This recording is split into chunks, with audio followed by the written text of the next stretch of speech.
खबर में खुश आमदेद। मेरे साथ आरिफ भट्टी साहब और नायत मुअज़्ज़ज़ मेहमान आज हमारे साथ होंगे। खुर्शीद कसूरी साहब, साबिक़ वज़ीर ख़ारजा, दानिश्वर, और बहुत से हवाले हैं उनके तारफ़ के। थैंक यू वेरी मच आपके वक्त का।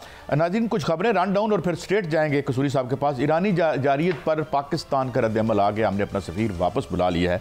ये किस किस्म की सिचुएशन है? अंदर बड़े से माज खुले हुए हैं, एक माज बाहर खुल गया। इसकी क्या इम्प्लीकेशन होंगी ये समझेंगे। और कुछ मजीद अगर वक्त मिला आज तो बात करेंगे बानी PTI क्या पार्टी में इंतशार को रोक सकेंगे, क्या इन सिम्बल्स के मौजू पे की वजह से क्या इलेक्शन खुदा न खास्ता डिले तो नहीं होगा, और टैरिफ सिर्फ सरमायादारों के लिए कम होगा या आवाम के लिए भी। थैंक यू वेरी मच कसूरी साहब। मैं स्टेट आपकी तरफ आता हूं।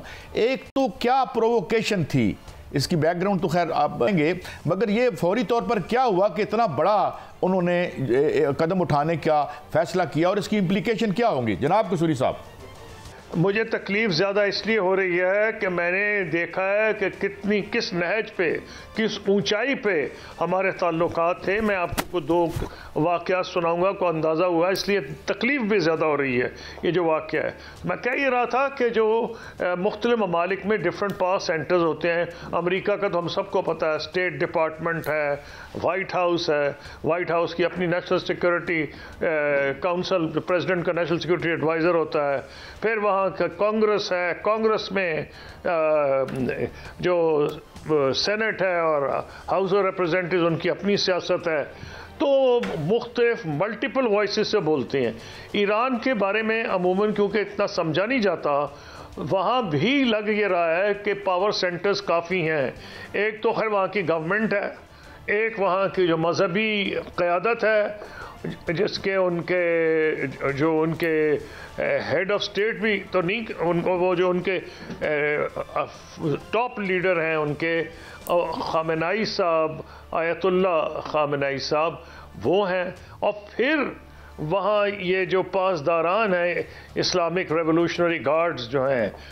तो हुआ ये है कि उसी वक्त या उससे कुछ पहले उनके फॉरेन मिनिस्टर मिले हमारे acting care taker prime minister को देवोस में, और ईरान के जो एडवाइज़र थे ऑन अफ़गानिस्तान, उनके जो रिप्रेजेंटेटिव अफ़गानिस्तान पे थे, वो मिलने आए थे हमारे केयर टेकर फॉरेन मिनिस्टर को, गिलानी साहब को। अब ये चीज़ें पॉसिबल नहीं हैं कि उसी वक्त हमला हो रहा, उसी वक्त वो मुलाकात हो रही है। इसका मतलब कि फॉरेन ऑफिस और प्रेसिडेंट ऑफ ईरान का जो ऑफिस है, they probably are not in the loop. मैं एक अंदाज़ा ही लगा सकता हूँ।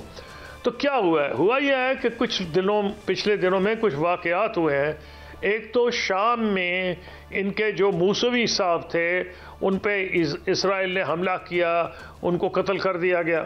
फिर जो जनरल कासिम सुलेमानी उनके हीरो थे, उनके टूम पे एक सुइसाइड बॉम्बिंग हुई है, जिसमें को 95 लोग शहीद हुए हैं और 211 या 20 के करीब वहाँ इंजर हुए हैं। तो ये तो इसका बैकग्राउंड है। उसके फ़ौरन बाद उन्होंने शाम पे और इराक पे हमला किया, उन इलाकों में जहाँ वो समझते थे सुन्नी शिद्दत पसंद बैठे हैं, जो उनको वो समझते हैं वो इस्तेमाल हो रहे हैं, और उन पे उन्होंने हमला किया।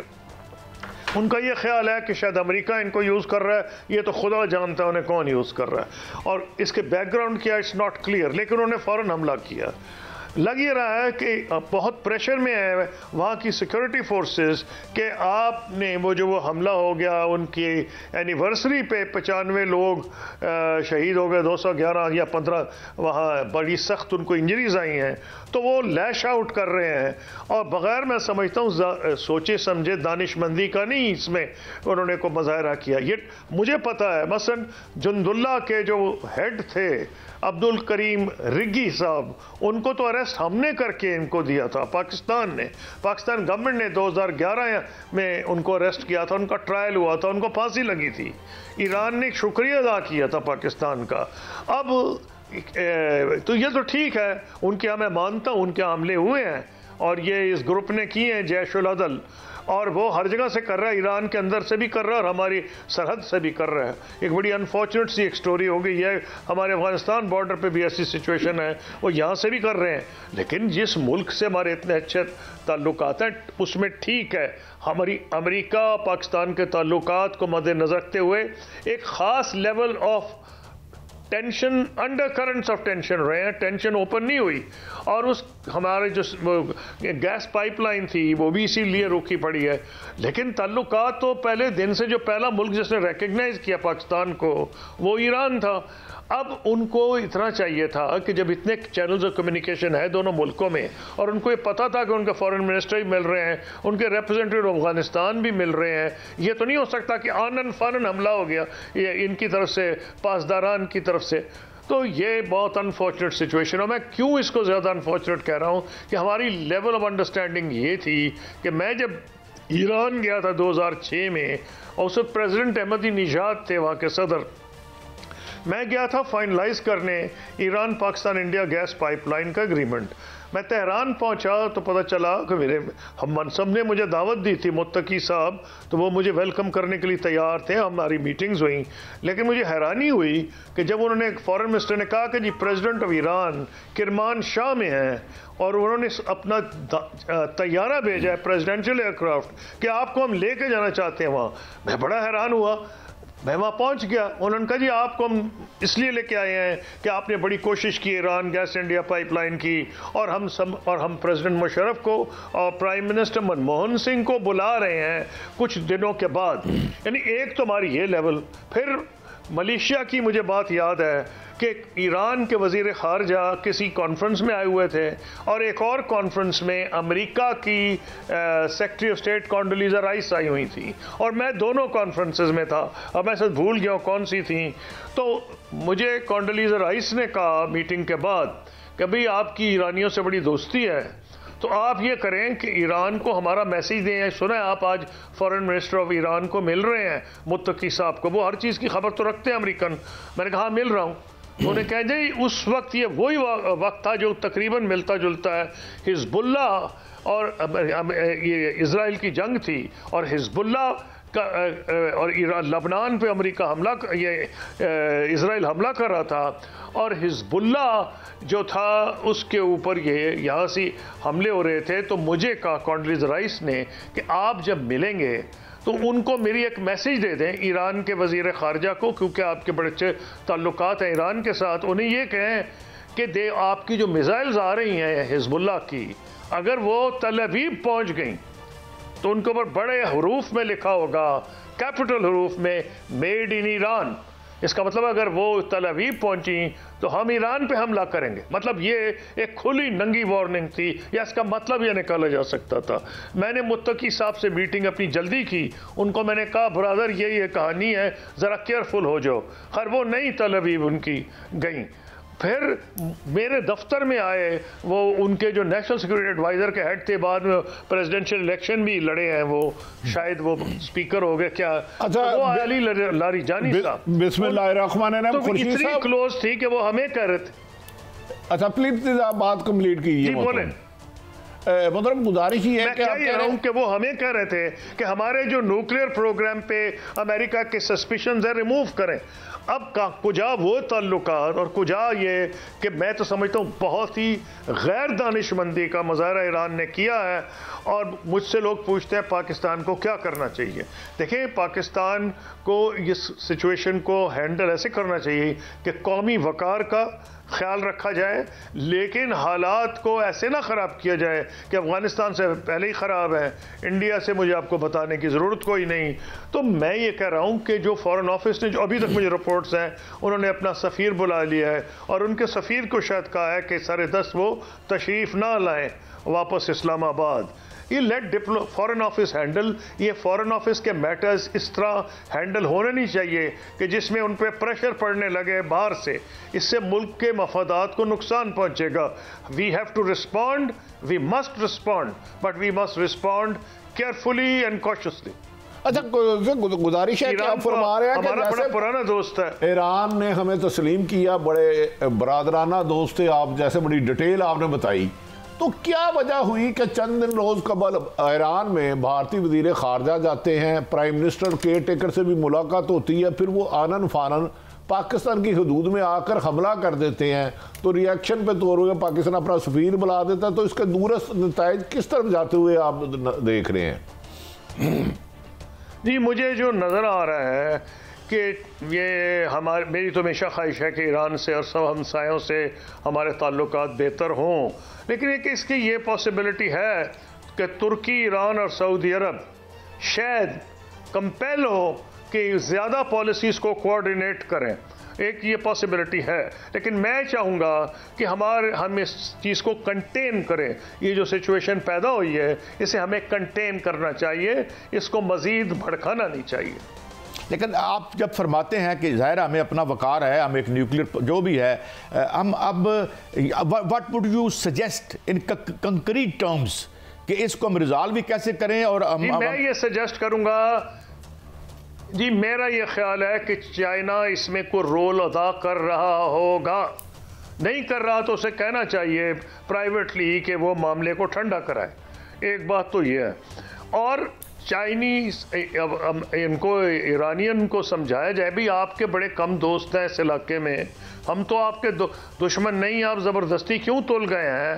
मेरे को समझ नहीं आ रही। लग ये रहा है कि वहाँ जब से ये हमले हुए हैं पिछले 3-4 दिन में, पहले शाम में हमला हुआ, इजराइल ने किया है, फिर कासिम सुलेमानी साहब की जो एनिवर्सरी थी उस पर जो ज़बरदस्त बम धमाके हुए हैं, तो सिक्योरिटी फोर्सेस ईरान की डिफेंसिव पे हुई हैं और वो लैश आउट कर रही हैं। और लैश आउट कभी तदब्बुर और तहम्मुल का मुजाहरा नहीं होता। और पाकिस्तान के साथ करना, जो कि एक न्यूक्लियर पावर है, जिस दुनिया की 5 मोस्ट पावरफुल आर्मीज़ हैं, कुछ सेंस नहीं बन रहा और बरादराना ताल्लुकात हैं लोगों के। फिर ये क्यों किया गया है? मेरी ख्वाहिश होगी कि कंट्रोल हो जाए, उनको भी ख्याल आ जाए।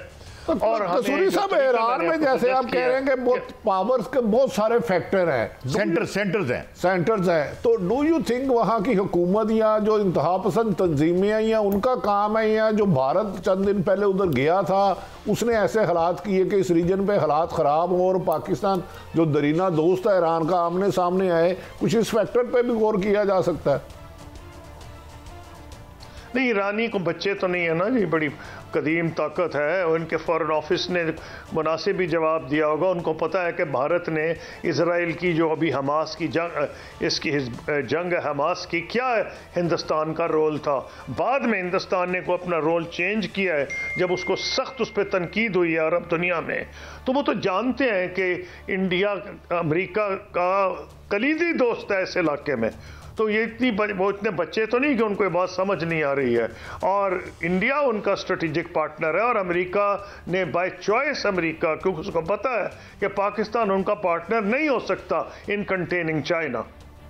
तो आप ये कहना कि मैं तो यही समझ रहा हूँ कि ये खुद कोऑर्डिनेटेड और दानिशमंदाना फैसला तो हो ही नहीं सकता, लेकिन इसमें लग रहा है कि ईरान के अंदर जो इसे फीलिंग हो रही है कि शायद अमेरिका उन पे ना हमला कर दे, या कोई इनसिक्योरिटी है, मुझे नहीं पता। वो लैश आउट कर रहे हैं शाम, इराक और फिर पाकिस्तान की। तो कसूरी साहब, आप इसमें पाकिस्तान की वज़ारत ख़ारजा का क्या रोल देख रहे हैं? उन्होंने इस हालात को देखते हुए पहले कोई पेशकदमी क्यों नहीं की, कोई ऐसी हिकमत क्यों नहीं बनाई कि ये स्टेज ना आए और अटैक करें? देखिए, बात बड़ी मुझे जो समझ आ रही है, ईरान के इन लोगों ने, इन गैर दानिशमंद लोगों ने जिन्होंने ये फैसला किया है, वो इस गलत फहमी में थे कि हमारे यहाँ केयर टेकर गवर्नमेंट है और अभी कोई गवर्नमेंट आई नहीं, इलेक्शन होना है फरवरी में, तो शायद पाकिस्तान एक कोहेरेंट रिस्पॉन्स ना दे। मैं समझता हूँ फॉरेन ऑफिस ने सरे दस्त कोहेरेंट रिस्पॉन्स दिया है। और क्या करे, वो ये तो नहीं कर सकता कि ड्रम वॉर के बजाना शुरू कर दे लोगों को खुश करने के लिए। फॉरेन पॉलिसी में ये होता नहीं, ना इस किस्म का प्रेशर डालना चाहिए, क्योंकि पाकिस्तान के कौमी मफादात इस बात के मुतहम्मिल नहीं हो सकते। बिल्कुल कौमी वकार, और ये ठीक है कि हमने सफ़ीर बुला लिया और उनके सफ़ीर को कहा कि सरे दस्त आप आराम करें ईरान में। अच्छा, एक और सेंग है, कहा जाता है कि खारजा पॉलिसी दाखिला पॉलिसी का ही तसलसल होती है। हमारी अंदरूनी जो सियासी सूरत हाल है, क्या ये भी हमारी डिसीजन मेकिंग में इन्फ्लुएंस करेगी जो भी हम इक़दाम उठाते हैं? कसूरी साहब, कोई विदाउट शेडो ऑफ डाउट, बरतानिया के बड़े फेमस प्राइम मिनिस्टर थे, उनका नाम था वो, आई थिंक क्वीन विक्टोरिया के थे, 3 दफ़ा प्राइम मिनिस्टर, में दिमाग में नाम आ जाएगा। उन्होंने, उनसे किसी ने फॉरेन पॉलिसी के कामयाबी का राज पूछा था, तो उन्होंने ये कहा था कि जी stability and security at home, peace at home. जब हमारे मुल्क में आज इलेक्शन है और इलेक्शन ना भी हो तो बदकिस्मती से हमारी सियासी जमातों में अब मुखालफत नहीं दुश्मनी है, एक दूसरे के खून के प्यासे हैं। जब ये सूरत हाल हो तो लेट अस से कि इलेक्शन हो जाए, तो ना होने से तो बेहतर है ना। तो मैं इतना ही जवाब दूंगा, उसके बाद शायद हालात इंटरनेशनल रिलेशंस में कुछ बेहतरी की तरफ जाए। Thank you.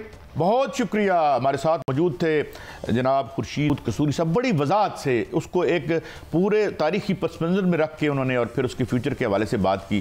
तो भट्टी साहब, मैं अब आपको थोड़ा सा इन्वॉल्व करना चाहता हूँ। हम भी थोड़ी सी दाखिला पे बातें कर करके हम थक गए हैं।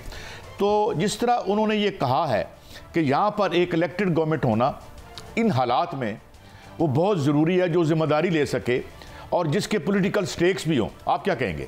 पाकिस्तान बदकिस्मती है, जब भी कोई निगरान हुकूमत आए तो उनके साथ ना आवाम होती है ना हुकूमत उन्हें सही सपोर्ट करती है।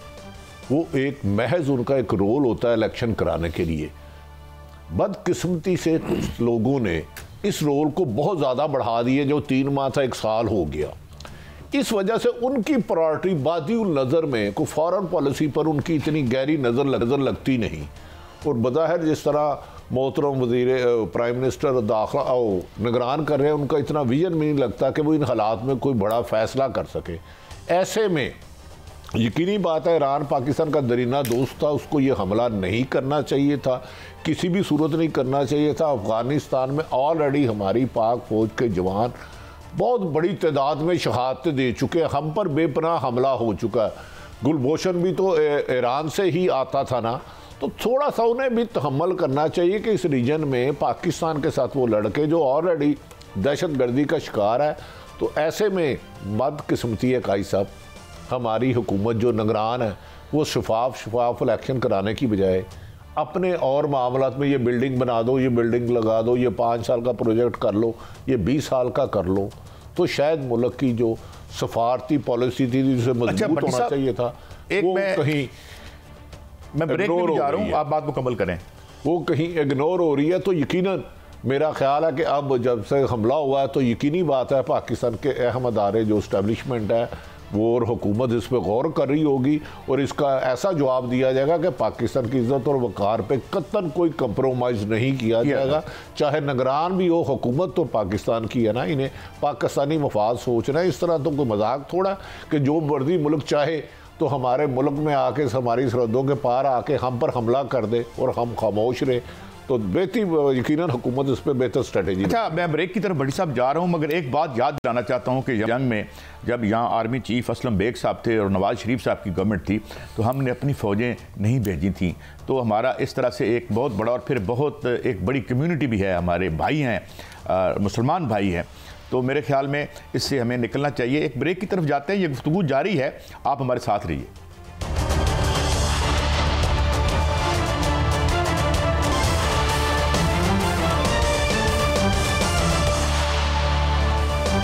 Welcome back. नाज़रीन, हमारे साथ हैं आज़ाद चौधरी साहब, फ़ॉरेन अमूर पे गहरी निगाह रखते हैं। बहुत शुक्रिया चौधरी साहब, आपने हमें वक्त दिया। मैं अभी ISPR का बयान मेरे अभी भी देख रहा था, जिसमें हमने तरदीद की है कि वहाँ पर कोई इस तरह की दहशतगर्द कोई थी जगह, और उस जो 2 बच्चे हमारे जो हैं जहाँ भग हुए हैं, और ये एक बड़ा प्रीपॉस्चरस लगता है आपको, और ये बड़ी एक प्रोवोकेशन नहीं कहेंगे कि इतने हमारे ताल्लुकात हैं और हम बात भी नहीं कर सकते और मिसाइल्स के ज़रिए बात कर रहे हैं, वायोलेट कर रहे हैं हमारी जो फ़िज़ाई हदूद हैं। एजाज चौधरी साहब। जी बिल्कुल, आपने सही कहा। बहुत गैर जिम्मेदाराना इकदाम किया है ईरान की हुकूमत ने।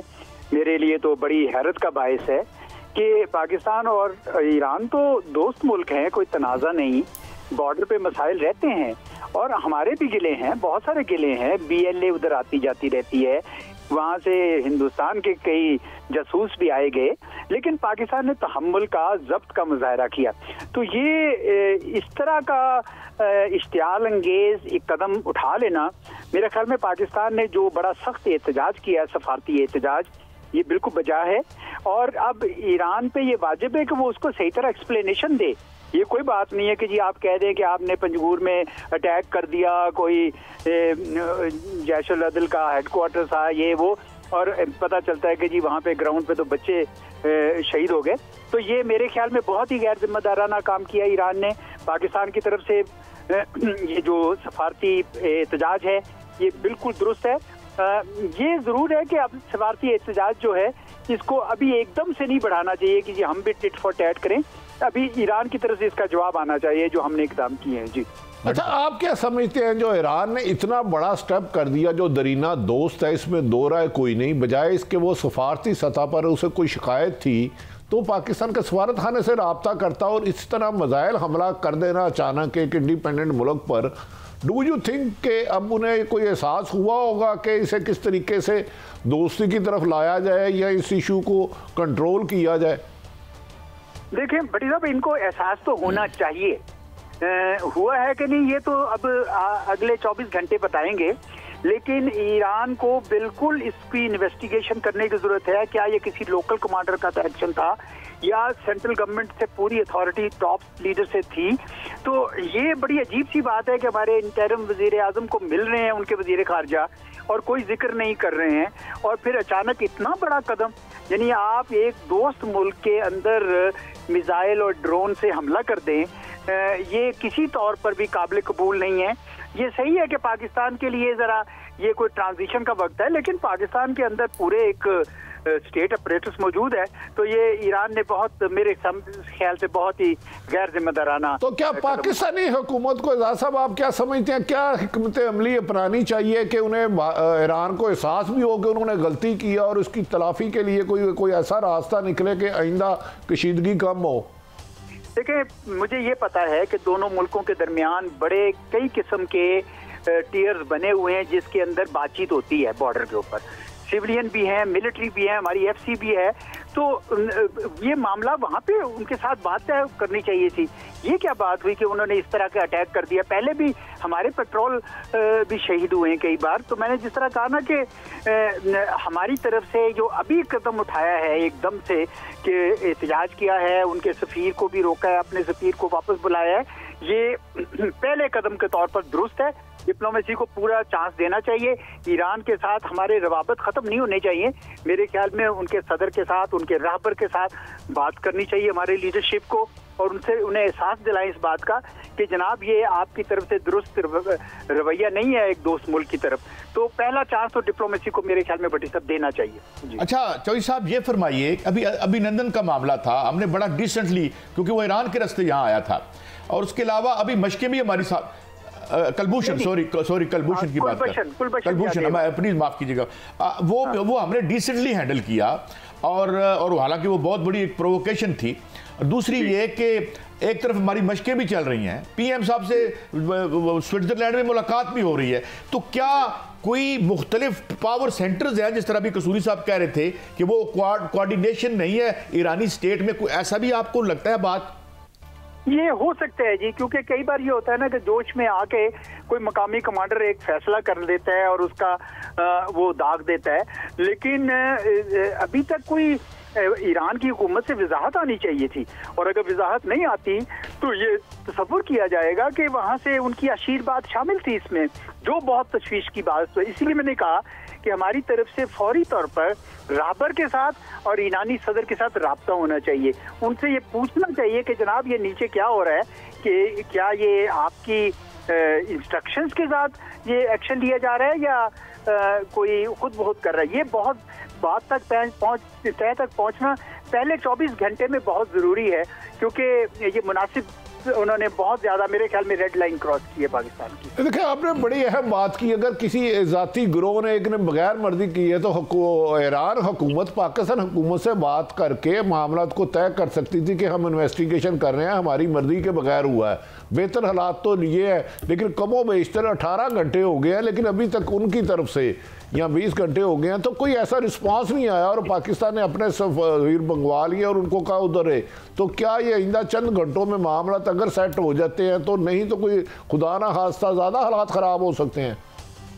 देखिए, जंग तो नहीं बहरहाल करनी होती, लेकिन बड़ा सख्त पाकिस्तान ने मौक़िफ़ इख्तियार किया और मैं समझता हूँ कि ये ज़रूरी था। अगर ये ना करते इतना भी तो ये मुनासिब ना होता। लेकिन बहरहाल उनके साथ राब्ते रखने चाहिए, अगले 24 घंटे देखने चाहिए उनकी तरफ से क्या है। अगर ये रवैया उनका रहता है तो फिर मेरा ख्याल है हमारी हुकूमत को कुछ और इक़दाम सोचने होंगे, जिसका मतलब जंग नहीं है। लेकिन फिर हम भी बहुत सारे इल्ज़ाम तराशियाँ कर सकते हैं, क्योंकि जो इल्ज़ामात हैं हमारे पास सबूत हैं कि वहाँ से कैसे कैसे दरअंदाजी हुई और कैसे मसाइल हुए। तो बेहतर है कि उस तरफ ना जाया जाए। और ईरान को मेरे ख्याल में उनकी क़यादत, जो हाईएस्ट क़यादत है, राबर और सदर तक ये पैगाम पहुँचना बहुत ज़रूरी है जी। अभी अमेरिकी इंडियन वजीर भी वहाँ गए हुए हैं, तो इसको हम कहीं जोड़ के देख सकते हैं इसके साथ? ईरान में उनका दौरा है। देखिए जी, ईरान किसी हद तक हिंदुस्तान के रवैये से शय तो पा सकता है, क्योंकि आपको याद है कि हिंदुस्तान ने बालाकोट में स्ट्राइक की थी 2016 में, ठीक है, और ये कहा था कि वहाँ पे एक टेररिस्ट कैंप है। तो ये चीज़ यकीनन वो जाके यहाँ ये बड़ वहाँ पे भी लगाते होंगे कि देखें हमने तो ये किया था, और अगर आपको बहुत ज़्यादा गिले हैं तो आप करें। तो ये तो मेरे पास सबूत तो कोई नहीं है, किसी के पास भी अभी नहीं है कि उनकी शय पे हुआ है, लेकिन ये रूल आउट नहीं की जा सकती, क्योंकि हिंदुस्तान हर लिहाज से पाकिस्तान के तमाम हमसाया ममालिक को हमारे खिलाफ करने की कोशिश कर रहा है। ये उनकी पॉलिसी का हिस्सा है। लेकिन हमें मेरे ख्याल में एकदम से प्रोवोक होके या किसी नतीजे पे नहीं पहुंचना चाहिए। सबसे पहले ईरान की जो हाईएस्ट लेवल की लीडरशिप है उनके रिएक्शन का इंतजार करना चाहिए। आपके ख्याल में यानी कि ये ईरान गवर्नमेंट की तरफ से कोई रिएक्शन आता है, उस हिसाब से आगे स्ट्रेटेजी बनानी चाहिए? जो फर्स्ट स्टेप लिया है कि तस्वीर मंगा लिया, ये एक बेहतर स्टेप और पाकिस्तान के वकार में इजाफा होगा यकीनन।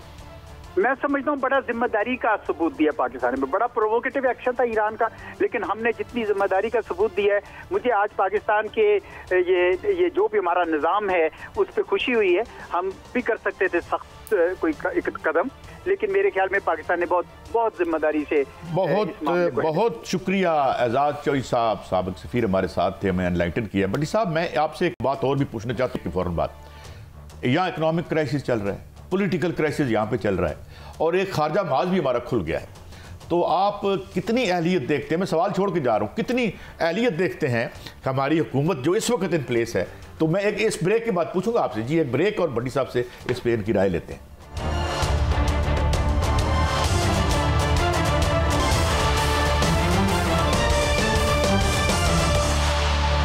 Welcome back. बड़ी साहब, एक तो ये आपके अंदर का क्राइसिस आपके सामने है हमारे यहाँ, तो ये कोई इतनी अच्छी बात तो नहीं है कि हमारा एक और भी माज खुल जाए, हालांकि हमारी गलती नहीं है, सरासर ईरान की गलती है। काजी साहब, हमारा ईरान दोस्त मुल्क है, लेकिन उसने जो हरकत की है नहायत नामुनासिब की है। ये सफारती और किसी भी लिहाज से मुनासिब नहीं है, और पाकिस्तान की आर्मी की तरफ से जवाब भी आ गया, हुकूमत ने भी जवाब दे दिया। तो इस तरह तो इजाज़त नहीं दी जा सकती, चाहे कोई दोस्त मुल्क हो, वो जब चाहे हमारी सरहदी हदूद की वायलेशन करते हुए हम पर हमला करे या हमें नुकसान पहुंचाने की कोशिश करे। ईरान को अब सोचना होगा कि अब पाकिस्तान कोई इस तरह के हालात नहीं है।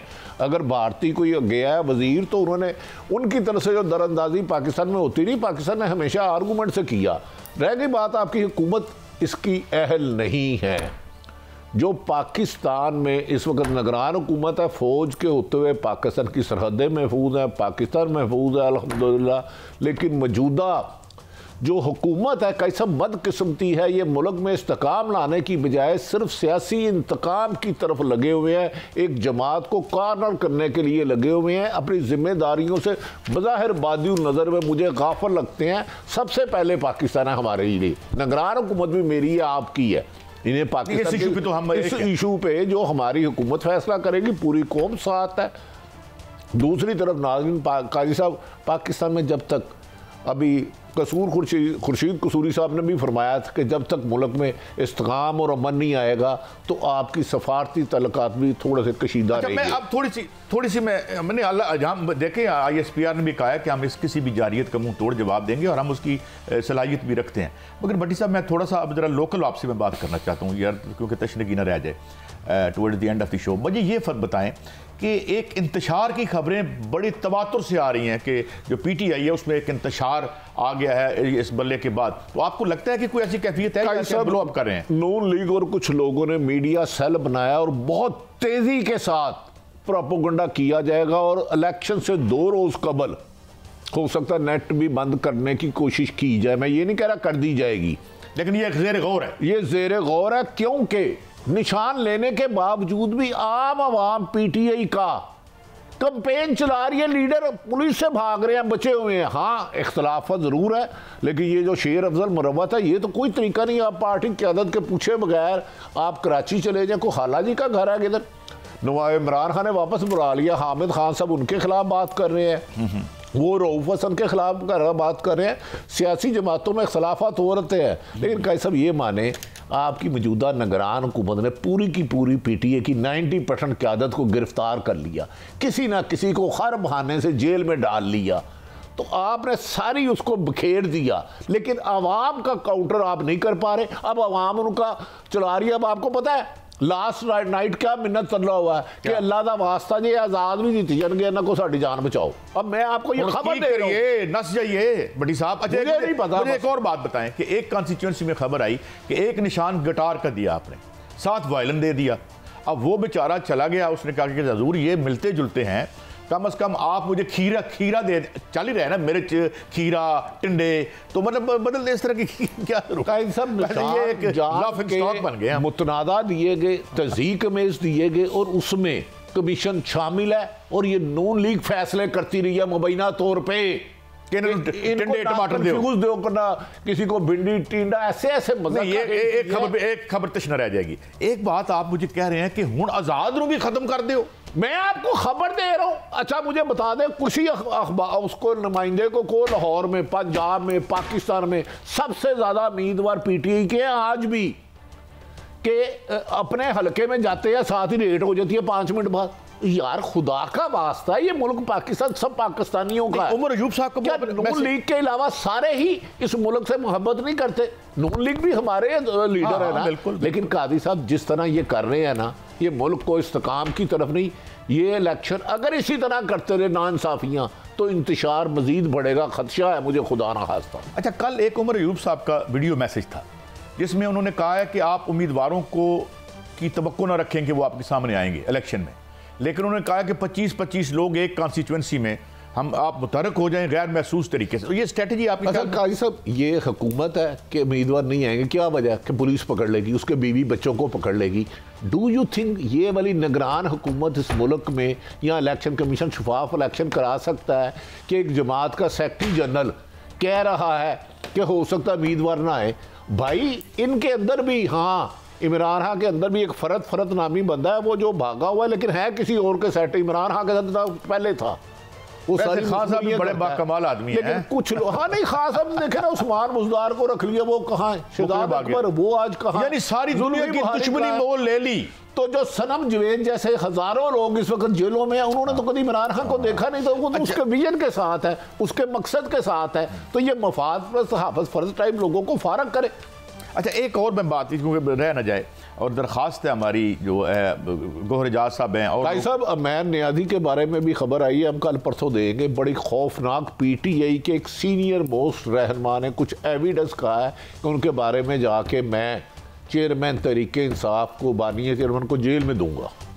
माशाल्लाह माशाल्लाह। अच्छा बड़ी साहब, एक जो पावर टैरिफ की बात करें, ठीक है, हमारा जो भी एंटरप्रेन्योर है, ये जो हमारी इंडस्ट्री है, उसको बिजली हमें बहुत कम कीमत में देनी चाहिए ताकि यहाँ पे प्रोडक्शन हो, काम चल सके।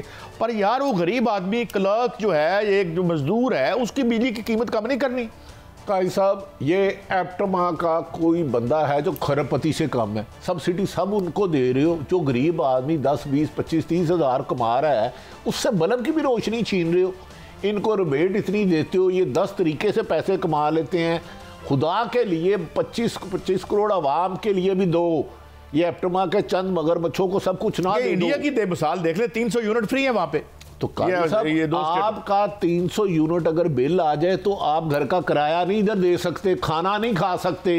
कंपैरिजन उनके साथ कर रहे हैं, और आप क्या क्या था, कोरिया का बंदा जिसने मोटरवे बनाई उधर जेल में चले गया, इधर कमीशन लेने वाले हाकम बन गए, उधर करप्शन करने वाले जेल में चले गए। तो आपको करप्शन रोकनी होगी। कल ही मुझे कोई कह रहा था जनरल अस्पताल स्टेट ऑफ आर्ट है आर्थोपैडिक, उस पर 2-3 करोड़ रुपए लगा रहे हैं, इसको तोड़ के दोबारा बनाओ। तो यार मैं तो वजीर आला मोहसिन नकवी साहब, ये जनरल अस्पताल आर्थोपैडिक की कच्ची वार्ड है, बिल्कुल साफ सुथरी, खुदा के लिए ये पैसों का कोई इक्विपमेंट नया ले आए, कोई मॉडर्न जो वहां पहले मौजूद ना हो, लेकिन तोड़ के बना रहे हैं, नहीं पेंट करानी है, इसको इधर लगाना है, इसको इधर लगाना है, इसको ये भी अब नया पाकिस्तान बन रहा है। यानी उधर ही उस वार्ड में मुझे उसने जो बजट बताया मैंने सर पकड़ लिया। क्लोजिंग है भट्टी साहब, एक बात कि ये हम अगर मैरिट हमारे हुक्मरान हों और ये जो हमारा मसाइल सियासी मसला है, हमारा माशी मसला है, बिजली का मसला है, फॉरेन अफेयर्स में हमारा जो है बहुत सी चीज़ें हैं जो सवालिया निशान है, तो अल्लाह हमें मेरिटोक्रेसी की तौफीक अता फरमाए। इसी इल्तिजा और दुआ के साथ आज का प्रोग्राम ख़त्म हुआ। कल फिर मिलेंगे। अल्लाह हाफ़िज़।